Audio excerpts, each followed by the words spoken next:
Erev Tov Rabotai, we're continuing with our Mishna Yomi Masechet Kilayim. We're up to Perek Dal, Mishnah Zayin. In Mishnah Hey, we brought down a dispute between Bet Shammai and Bet Hillel. What is considered a vineyard? How many vines do you need? The accepted view is Bet Hillel's opinion that a person needs 2 rows of vines to be qualified as a vineyard. The Mishnah now is going to discuss a case of 2 rows that do not belong to the same person. If someone plants a single row of vines in his own property, and there is also an existing single row of vines in his friend's property, and the Rab explains the case, one row has 3 vines and the other row has 2 vines, and they're also in the proper formation, like we learned in the previous Mishnah, to be considered a vineyard. And there is a private road or a relatively narrow public road that are both less than 8 amot wide that pass between the 2 roads. Or there is a fence that is less than 10 tefachim high. These 2 rows combine with each other to qualify as a vineyard, because since neither the roads nor the fence are large enough to separate between them, they combine with each other. Now, Rabotai, the Mefarshim explained that when we spoke about the case of the roads, both the private and the public roads are less than 8 amot wide. Now, since a gap of 8 amot would prevent the 2 rows from combining to form a vineyard, and here we don't have this gap of 8 amot, they combine with each other. Now, even though we learned earlier in Perek Bet Mishnah Chet that a road of just 4 amot serves enough to separate between different species of grain and vegetables, vines are classified as trees. Trees are treated more strictly and they require larger separation. Now, the case of the divider, we know the Mishnah, we spoke about it earlier in Perek Bet Mishnah Chet, that a divider less than 10 tefachim high is not legally considered a fence. So when you have a fence that is less than 10 tefachim high between these 2 rows of yours and your neighbors, they combine with each other to qualify as a vineyard. Now, even though the rows belong to 2 different owners, and they're separated by a road or by a low wall, nevertheless, the Mishnah teaches us they combine to qualify as a vineyard, and therefore you would not be allowed to plant other species between the rows or within the 4 amot of any side of the vineyard. Obviously, they combine if there is no road or low fence between them. The Chidush is, even if there is a road or low fence between them, since the road and low fence don't meet the proper requirements, they still combine with each other, these 2 vines. If, however, the fence is more than 10 tefachim high, the rows do not combine with each other to form a vineyard, because the fence that is 10 tefachim high separates the 2 rows from each other. And the Mefarshim explain that a wall that is 10 tefachim high serves as a divider even for trees. And the Tosfot Yom Tov points out, even though the language of the Mishnah is gavoa me'asrat tefachim, if you have a fence that is higher than 10 tefachim, it's not being specific. The same is true even if the fence is exactly 10 tefachim high, that will also serve as a divider. Rabbi Yehuda says, im ersan milmala, if he intertwined them above the fence, meaning he raised the ends of the vines over the top of the fence so that they grew to be twisted together, then even if the fence is higher than 10 tefachim, Rabbi Yehuda says that the vines combine to qualify as a vineyard. This is how the Rab explains it. However, the Tanakama, the first opinion that we quoted in the Mishnah, who said higher than 10 tefachim is a divider, he maintains that a 10 tefach wall is considered a divider even if the vines are intertwined over it. That's how the Rambam explains the opinion of the Tanakama. That is the En Rabotai Mishnah Zayin. Mishnah Chet now is going to discuss how far apart rows of vines have to be from one another, and still they will combine to form a vineyard. Now, we're going to explain this Mishnah. The Art School Elucidated explains that they follow the view of the Rash and the Rosh.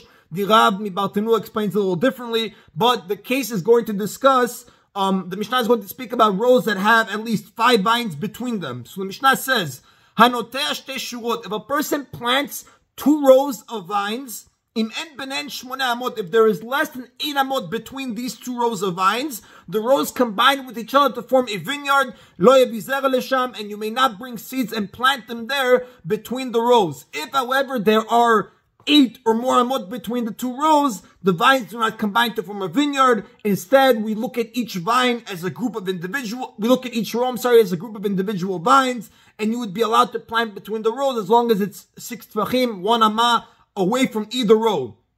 And the example that the Mefarshim give is if you have exactly 8 amot between the 2 rows, the grower can plant the middle 6 amot of the 8 amah gap.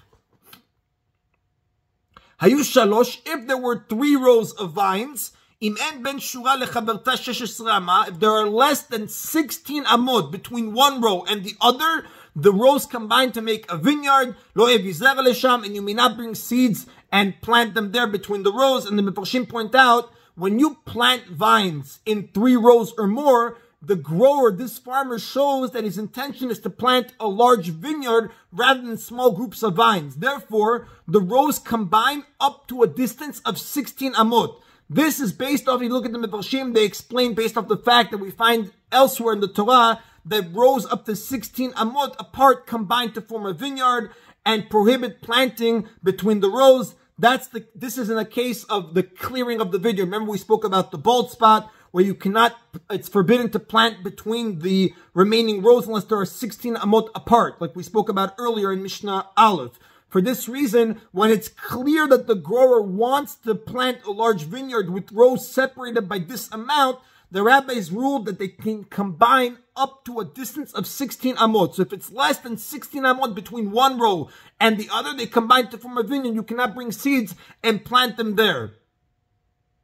Now, it follows from this halakha that we taught that if there is a 3-row vineyard whose rows are planted within 8 amot of one another, and the middle row was destroyed, you should treat the remaining rows the same as if there were only 2 rows to begin with. So then a gap between them, which is now 8 or more amot, it would be mutar to plant between them. That's the view of the first Tana, but the Tana now we're going to quote disagrees with this. Rabbi Eliezer ben Yaakov omer mishum Chanina ben Chachinai.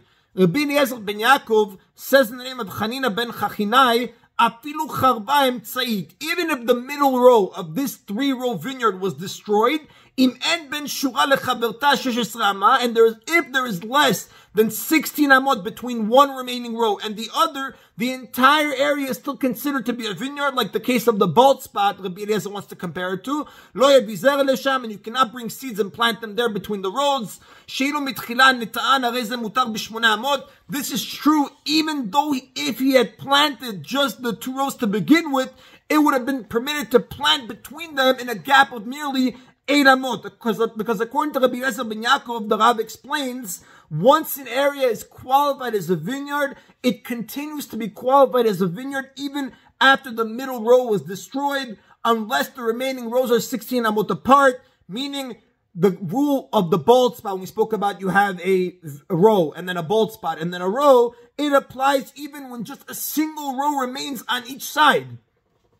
Whereas the Tana Kama, the first opinion that we quoted, he says that if you have a 3-row vine and whose rows were planted within 8 amot of each other, right? And the middle row was destroyed, we would treat it the same as if you planted 2 to begin with. And since you have a gap of 8 or more amot, it would be mutar. And he says you cannot compare this to the case of the bald spot, where in that case of the bald spot, you would not be allowed to plant in the middle unless there is a gap of 16 amot. Why?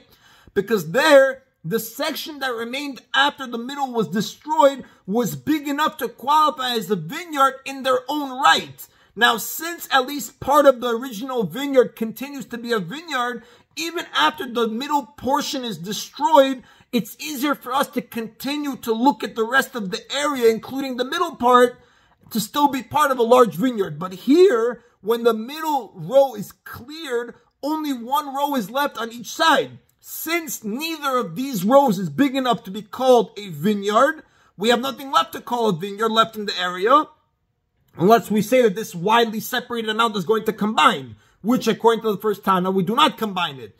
Therefore, the first Tana would say that when you have 3 rows that are within 8 amot of each other and the middle row was destroyed, since on their own these 2 rows cannot combine with each other, we say that they do not combine. We treat it as if they were 2 to begin with. Whereas Rabbi Eliezer ben Yaakov says the name of Chanina ben Chachinai, that since it started off as a vineyard, it continues to be a vineyard even after the middle one was destroyed, even if they are 8 amot apart, and that would have been good enough to begin with. If they are not 16 amot apart now, they would combine. You would not be allowed to plant anything near them. That is the end of today's Mishnah Yomi, Rabotai. Baruch Adonai le'olam, amen v'amen.